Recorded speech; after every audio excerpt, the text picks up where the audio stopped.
Well, good afternoon. Good afternoon. This is the best football show. I am Brian Baldy. I'm here just about every single day. You can find me on all social media platforms at Baldy NFL. Just posted a bunch of stuff today from the Denver Broncos and their whipping of what they did to Atlanta, along with Cincinnati and the Chargers, and some of the things they did. We'll get to those games and those teams in a second. By the way, you can download your free Odyssey app, and from there you can subscribe to this daily podcast. Baldy's the best football show. Like it, subscribe to it, and all that. We got news today in New York. More news and more collateral damage from a team that has just been awful, 3-8, and a bye week, which is tough for Jeff Ulbrich, the interim head coach, because they've just fired the general manager, Joe Douglas, and it's hard. I'm a good friends with Joe. I've known him a long time. I respect him greatly. Known him since his days as an aerial scout in Baltimore. Worked his way up. Worked into the basically right underneath Howie Roseman in Philadelphia. Won another Super Bowl there. So 2 Super Bowls to his name. Went to the Jets to try to rebuild this thing, and it just didn't get done. And honestly, if you're going to fire the head coach and the team is 3-8, it's probably inevitable that Joe Douglas in his final year of his contract is going to get fired anyways. So, I mean, if you're Woody Johnson, start looking for, a general manager and a coach. Start the process early. I guess that's the thinking without talking to Woody or anybody else. And I have not spoken to Joe. Just happened a little while ago. But if you look at it, they picked Mekhi Becton as their anchor at left tackle. It didn't work out. Just didn't work. So what happens if it doesn't work out at a position when you draft high in the first round, like they did? I think he was 11th pick. You go out and you end up signing, Tyron Smith, and overspending in free agency on an older guy that's had injuries and is not playing well. And then if you draft Zach Wilson and that doesn't work out, you go into free agency and you take Aaron Rodgers and you sign his offense coordinator, Nathaniel Hackett. And Aaron Rodgers hasn't worked out. He's not playing well. He's 40 years old, and he's kind of playing like it right now. And so it's just when you don't hit in the draft, because this business is about drafting and developing players. It always has been, and it always will be. Every once in a while, you could be like Pittsburgh and go get Russell Wilson on a cheap contract, and maybe that will negate what Kenny Pickett wasn't. Sometimes you can find gold in that department and replace somebody and upgrade the position. Not often. Not when you're picking at the top of the draft. You got to make these guys work. You got to pick well, and you got to draft well, and you got to develop well. They didn't do that.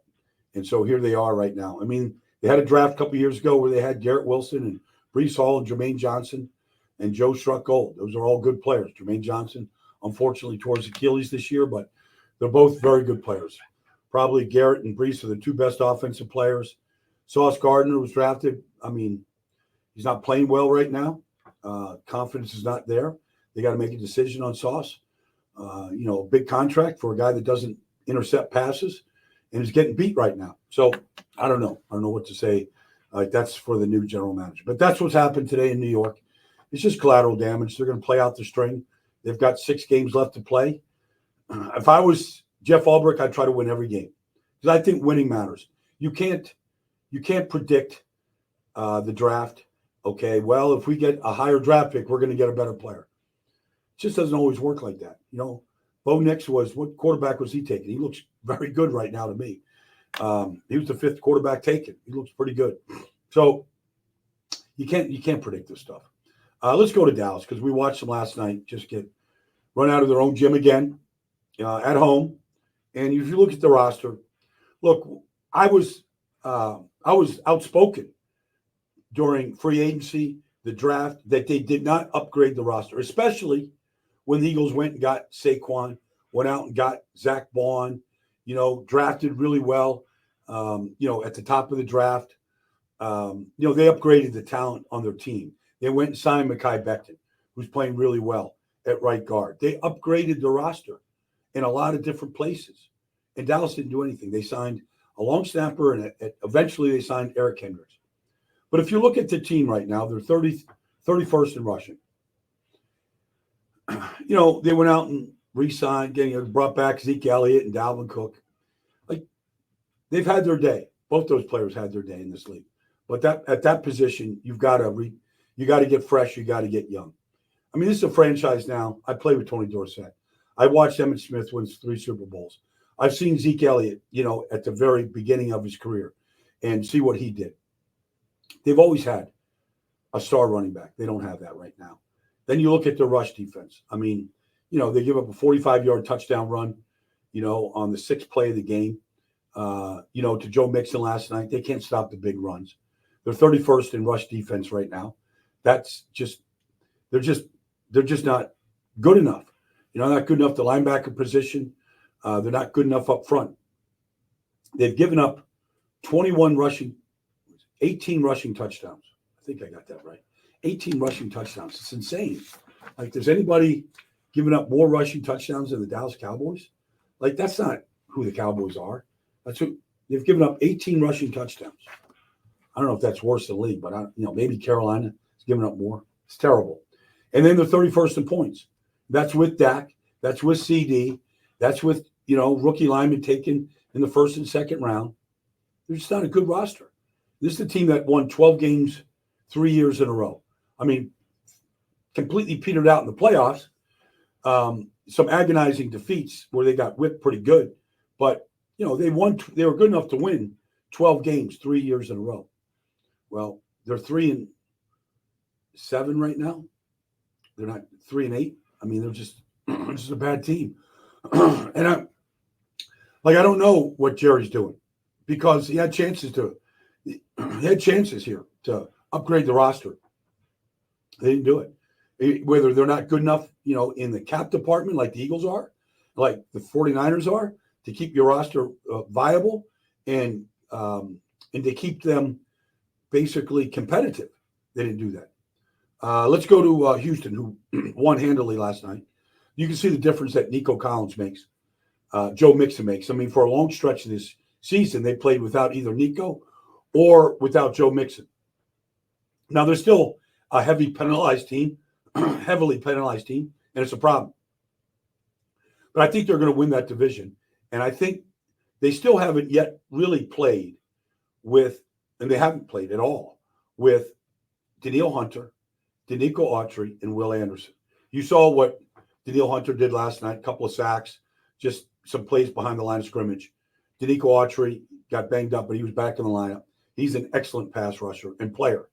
And then if you combine that with Derek Barnett and Will Anderson, like, when they get those guys all on the field together, and they will get back out there, they're going to be that back end with Stingley. Lassiter will get back in their corner with Petrie and Jimmy Ward back in the lineup, and the linebackers back. They're going to be a really good team in December, and I think they're going to be hell on wheels defensively when you get to the postseason.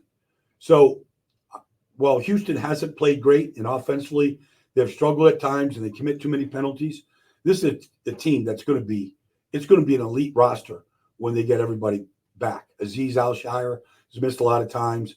Toto has missed a lot of time.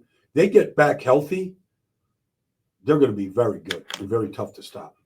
Let's get to I was watching Denver take apart the Atlanta Falcons. I think they went 6 plays, 70 yards to start the game. And Bo Nix, there was a stretch this year. Now, Bo Nix coming off his best game. Okay, they're 6-5 now after losing tough games at Baltimore, chance to beat Kansas City, blocked field goal at the end. But they had to go on the road and play Baltimore, Kansas City. They seen what the cream of the AFC can look like. They're a good football team, though. They're good. They still don't run the ball well enough yet. But to start the season, Bo Nix couldn't get the ball to a wide receiver. I mean, he just wasn't very good. He could throw screens and checkdowns and things like that. Now he's getting the ball to Cortland Sutton, to Devon Vile, the rookie, to Marvin Mims. Sean Payton, now the offense is beginning to expand. And you're getting to see some of his creative genius to help his quarterback out. And it was impressive what they did to the Falcons. I mean, there was a stretch where they were just getting explosive plays. Marvin Mims in the backfield coming out on a wheel route. Atlanta acting like They didn't know he was even there for 39 yards. Big chunk plays. He ripped one across the middle, down the middle of the field.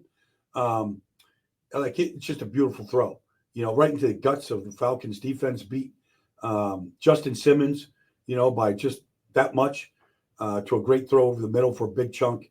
They just really attacked. And he threw 4 touchdown passes and played a clean game. And they work all 3 running backs in there now. Jalil's in there right now. You're looking at Javonte Williams starts, and then you look at Estime. All 3 backs play. They're rotating. And then defensively, you look at Surtain, and you look at Riley Moss, and then you look at McMillan, who's just an unbelievable slot player. And then that front, they're the 3rd-ranked defense in this league. So they're gonna be in some really good games down the stretch. And then there's the Chargers. The Chargers jump all over the Bengals, 27-6. Like, they're up in the 3rd quarter, and they're in total control of the game. And Justin Herbert's playing great. He's getting the ball to Ladd McConkey. He's getting the ball to Quentin Johnston. I didn't know Will Dissly could run seam routes like he ran. Justin Herbert is now a runner. They're feeding both backs. Their offense is, they pound you. Scott Matlock at fullback, J.K. Dobbins and Gus Edwards. They pound you. Play action pass. Shots down the field. The offense is opening up. But what's impressive is even after Cincinnati got back into the game, because Joe Burrow just looked like the MVP, and what he did on his throws to Jamar Chase, it was just, it was vintage quarterback play. Joe's on the run. He's hitting T. Higgins. He's hitting Jamar. It's just phenomenal to watch. And they get back in the game, 27-27. And then, the Chargers offense stalls on 3rd down. Bengals made some changes at halftime, got off the field. The Bengals, I know they missed a field goal, but the Bengals they had 3 possessions in the 4th quarter, 27-27. They couldn't score. And you look at,